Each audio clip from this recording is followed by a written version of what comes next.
session of Chemically Docked. This is AIChE-VIT. We are glad to welcome Mr. Akhil Nair, Senior Engineer, Advanced Controls and Optimization at Corny Incorporated. His skill sets range from managing people as well as plant to strong technical controls and optimization strategies. From BPCL representative to a senior engineer at Corning. It's truly fascinating for engineers, especially chemical engineers like us, sir. We welcome you, sir. How do you feel being here? Uh, Thanks, Leah. That was a concise representation of my whole professional career summed into like two lines. Thanks for that. I really appreciate the invite. Thanks, Leah, Nikhil, and team for this invitation. I think this year, 2026, uh,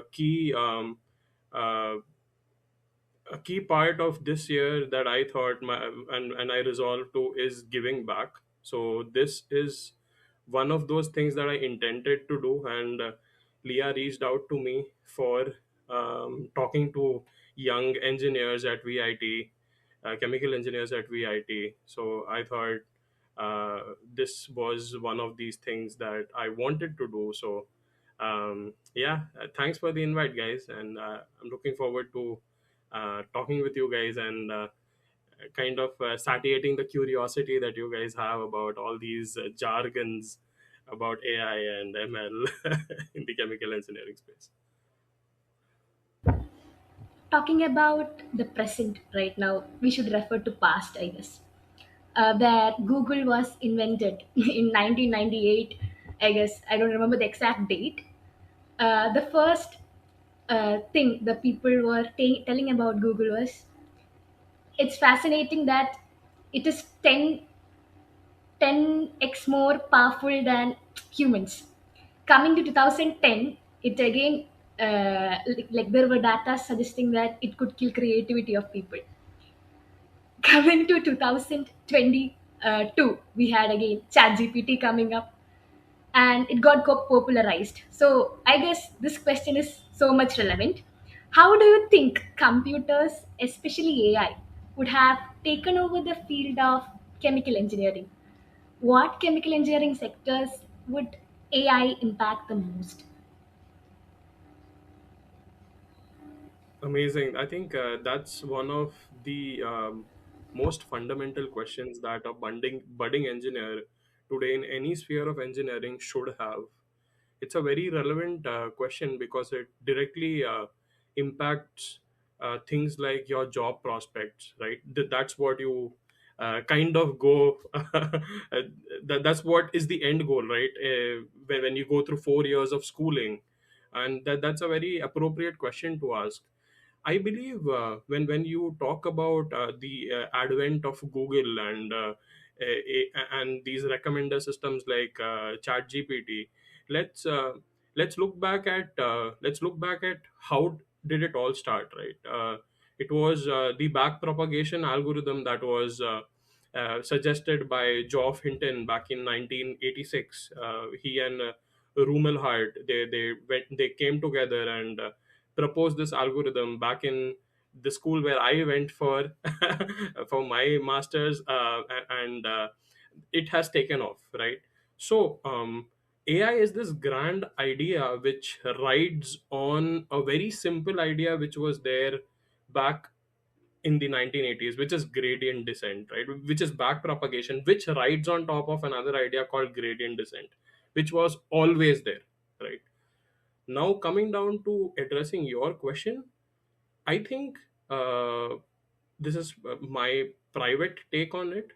Uh, we need specialists, AI, and these recommender systems, which Merriam-Webster and Google, if you Google it today, suggests as a field of science which is able to assimilate data in a much faster way than humans and perform tasks on data which is something that can replicate a very usual human being is what these recommender systems are all about.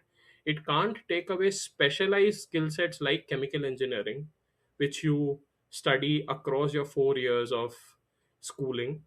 What we need today is a grounded engineer who has amazing first principles understanding about the idea of chemical engineering, and also has some transformative skill sets in the area of data and ML, who can blend these two things together and basically transform the area of chemical engineering, right? That's what we are looking for, and that I believe should be the aspiration of every chemical engineer graduating today. I don't know if I answered your questions completely, but yeah, this was my take on it. If AI can now design a chemical plant in seconds, what is the point of a 4 year chemical engineering degree? Are we teaching students how to be engineers? Or just how to be human calculators, a world that doesn't need them anymore? That's a very interesting question. So when you talk about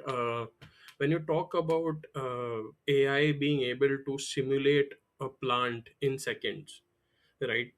uh, when I was graduating out of my undergraduate degree, I thought a plant was all about Aspen Tech models, or some DWSim open source models, right? The true fact is that inside those models there are so many specific adjustments that can be made to truly mimic a real plant. Those kind of plants are very difficult to model using AI, because uh, real plants are stochastic, which is they have a lot of disturbance, right? Disturbance are non-linear. Okay, AI models have been invented to solve this problem of non-linearity, but they never get to the point that they capture the whole of non-linearity. So what you do is that you basically break this plant down into smaller subsections that you can solve in a linear fashion using your chemical engineering skill sets, right? And that's how you contribute to a plant in a process controls and a process optimization role. Of course, calculation is a part of our is bread and butter for a chemical engineer, so you will have to be a human calculator maybe 20% of the time. But you an artificial intelligence model could simulate a plant for you. What is the grounding of that plant, right, is something which is yet unexplainable. These black box models don't do a good job of doing that, and that is one of the biggest questions today, right? Are these models trustable? Who can validate that? An engineer who's grounded in these chemical engineering principles. So even if you have the model, you can't deploy it in real time until a sound chemical engineer as you, Nikhil, and Leah don't validate it and put your initials on it, right?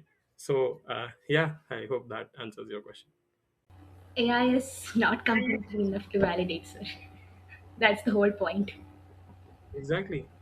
Yes. So let's keep AI aside for some time. And what is the one human skill that will never go out of style for a chemical engineer, like in a whole world of AI and new tech?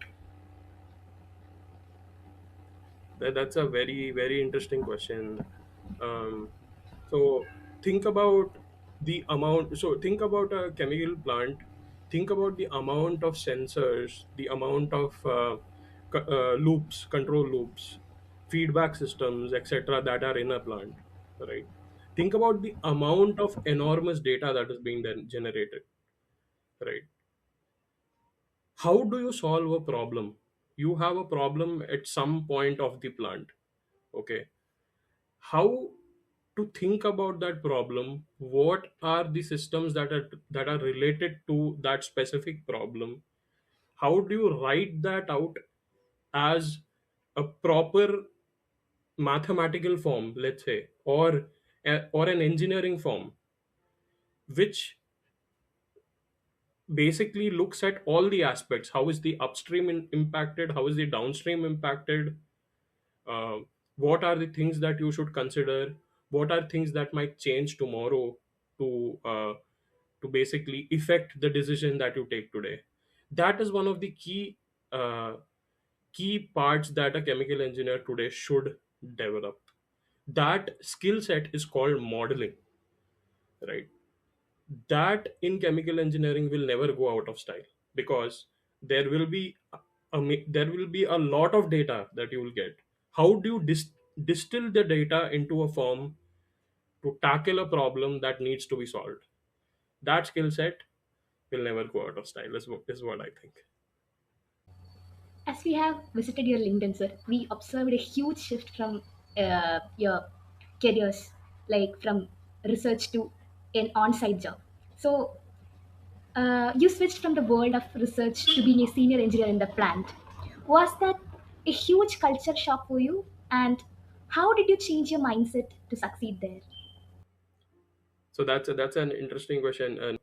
So I started off. I graduated from my undergrad degree. I went into production. I worked with Bharat Petroleum for 5 years. Um, I was working with some of the best minds in India. We commissioned Cochin Refinery's greenfield expansion project, the IREP. And then, out of my technical curiosity, I moved in for my master's degree. Uh, After that, I have continued on my research journey. Even though I work as a senior advanced controls and optimization engineer, my area of work is more is working on research problems in chemical engineering, which which can bring value to the organization in future years, right? So the role is capability building, right? Some of the projects that I work on today are digital twins, which are ML representations of plants, which which you need a chemical engineer like me for validating and to model it in a way that it makes sense or is agreeable to the community, to the leadership, right? That this is not completely black box. There are some fundamental principles which it is displaying or showing, that we can bet on for the model to perform and to give correct answers. The journey itself has been very transformative, from a production for from a hardcore plant role to a research role, because I believe it's also worked for me, because I got to know about the real plant problems when I was at the shop floor at BPCL. I knew the problems, right? So once you know the problems, you can always gear your research or your way of thinking towards solving those problems. So that is one of the things that worked for me in my journey.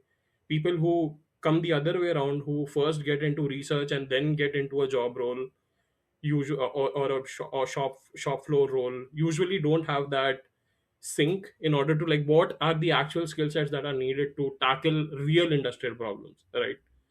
uh, Maybe they do, I have no idea, but this has worked for me. So that's all I can vouch for.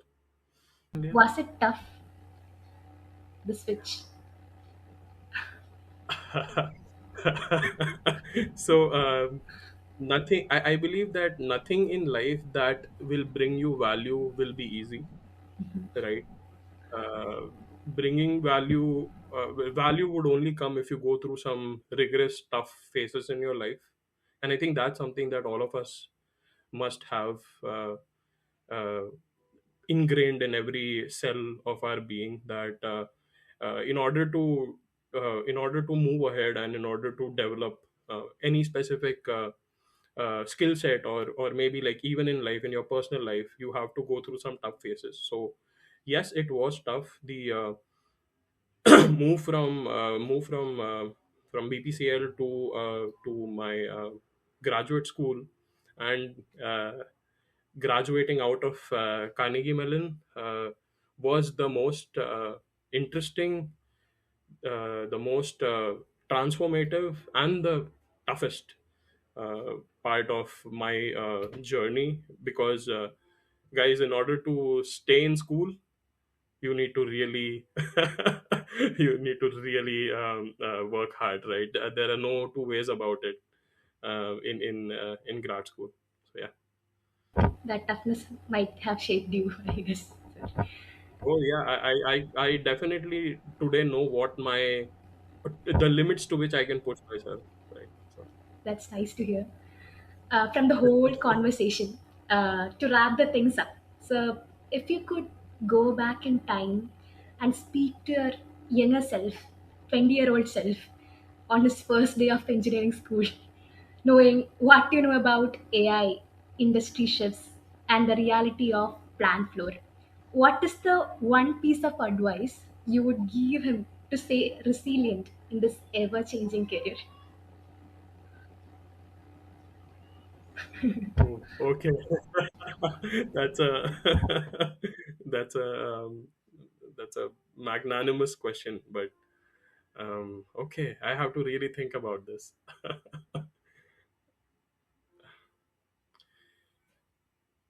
I guess the only advice I would have given myself, if couple, I mean, the only real advice I believe that encompasses all the other advices is to trust in myself, to think that life is a journey.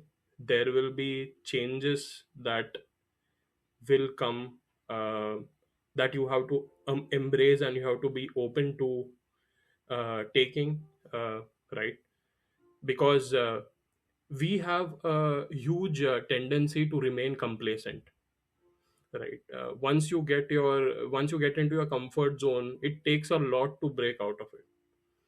So you need to, so I to talk to myself, I would say, I would tell myself to trust in the process, to keep an open mind, to basically protect the inner curiosity in me, right? That is very important, because once you it's about that kid, right, who is drawing outside the lines of a portrait, right? Until the teacher tells the kid that an apple is red, the apple can be any color, right? You don't have to always listen to that teacher. Okay, take the good things out of what she teaches you, but know that at some point of time you will become her, and you will realize that she was not always right, because everything in this world is changing, right? So keep that inner curiosity alive. That will do wonders for you, right? Everything else, all the AI skill sets, everything rides on top of that inner curiosity. I was curious about data, about how data makes sense, right? And that has been the biggest contributor to everything else that has been built on top of that. So yeah, I don't know if you expected a technical answer, but this is the this is what I would tell. And I believe everyone should protect these two things. This is very important for us. Thank you, sir. That brings us to the end of a really powerful conversation. From AI changing chemical engineering to real, honest insights from the plant floor, this session has given us a lot of clarity and motivation. On behalf of AICHE VIT student chapter, thank you so much, Mr. Akhil Nair, for sharing your journey and perspectives with us. Your experiences truly helped bridge the gap between classrooms and the real world. And to everyone watching us live on YouTube, thank you for tuning in and engaging with us. We hope this session inspired you to see AI not as a threat, but as a tool you can grow with. If you enjoyed the stream, do like, share, and subscribe for more such conversation with industry professionals. Once again, thank you, sir, and thank you, everyone.